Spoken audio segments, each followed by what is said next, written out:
National sports awards और मनु भाकर को लेकर पिछले एक दिन से बहुत सारा बातचीत और बहुत सारी चर्चाएं वो चल रही हैं।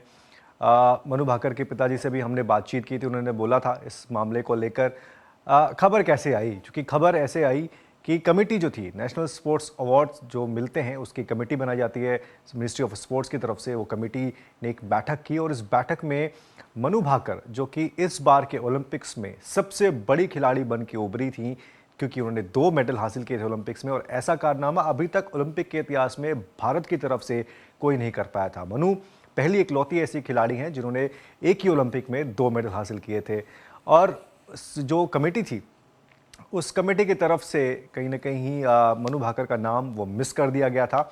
लेकिन उसके बाद उनके पिताजी ने कुछ स्टेटमेंट्स दिए। उन्होंने बोला कि मनु भाकर इतनी बड़ी खिलाड़ी हैं, उन्होंने 2 मेडल हासिल किए, उनको ये अवार्ड मिलना चाहिए था। लेकिन आज मनु भाकर ने खुद इस मामले को लेकर अपनी बात रखी है और बहुत संजीदगी से रखी है। एक खिलाड़ी के तौर पर मुझे वो स्टेटमेंट पढ़कर बहुत अच्छा लगा, क्योंकि उन्होंने ये इस बात का जिक्र ज़रूर किया इसमें कि वो अवार्ड्स के लिए नहीं, वो देश के लिए परफॉर्म करना चाहती हैं, और यही स्पिरिट होती है किसी भी खिलाड़ी के लिए। तो यहाँ पर मैं आपको बताता हूँ कि एग्जैक्टली मनु भाकर ने क्या बोला। उन्होंने बोला कि खेल रत्न अवार्ड को लेकर जो ये सारी चर्चाएं चल रही हैं उसके बारे में मैं कुछ कहना चाहती हूँ।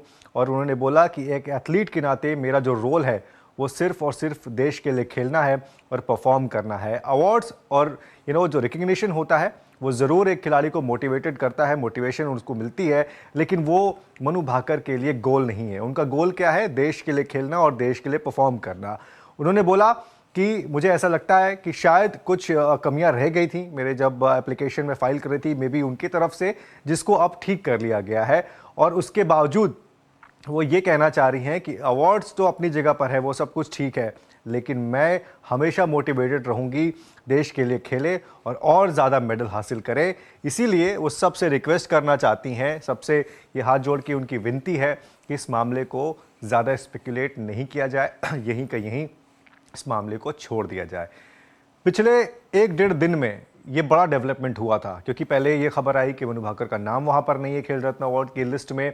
फिर ये हुआ, उनके पिताजी की तरफ से स्टेटमेंट आया कि what's the point of playing and getting medals for the country.